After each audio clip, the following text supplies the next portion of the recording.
The federal government's monthly unemployment report just out this morning is a huge surprise after the damage of the coronavirus pandemic. The Labor Department says the U.S. economy added 2.5 million jobs in the month of May, and the unemployment rate actually fell to 13.3%. This is a massive turnaround from the historic job losses recorded back in April. And CBS News business analyst Jill Schlesinger joins us. Jill, what happened?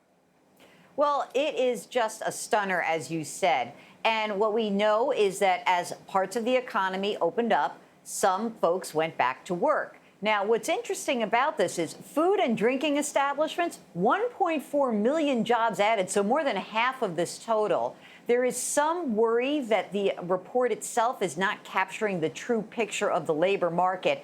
In fact, in the Bureau of Labor Statistic notes at the bottom of the report, it says that part of that unemployment rate being down at 13% or so could be understating the issue. That's because we're relying on people to tell us whether they are out of work for other reasons or temporarily so. So the Labor Department actually says the unemployment rate, it could be as much as 3 percentage points higher, which would actually be up over a 16%, obviously.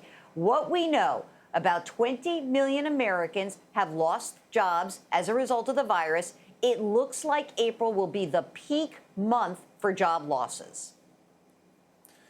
That certainly would be good news. We hope that the peak losses are receding.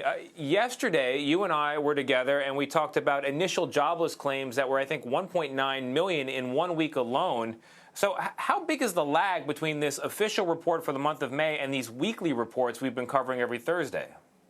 So the weekly report is last week. This monthly report takes place in the second week of May. So it's a survey week that occurs during the week when the 12th day of the month occurs. That's why some economists are quite dubious about the actual reporting numbers. Now, that said, I'll take a little bit of positive news here. If we are seeing the market kind of bottom out, that would be much better for all of us. But we really need to see the subsequent revisions to these monthly reports. The Labor Department's trying to work hard to figure out what the true up numbers are. Yeah. Another question, which I think is top of people's minds these days, is if there is a rebound, will the benefits of that rebound be shared broadly? I know you just got the report. You're only going through it as we speak. But from what you can tell, are different populations, white, black, old, young, sharing in this turnaround? This has been a devastating labor market for people of color, Black, Hispanic Americans suffering much more broadly. If we look at the overall unemployment rate, again, maybe these numbers are going to be refined, but for Black workers, the unemployment rate last month for all workers was 16.8%. For all white workers, that unemployment rate, 12.4%. The gap is stark, Tony.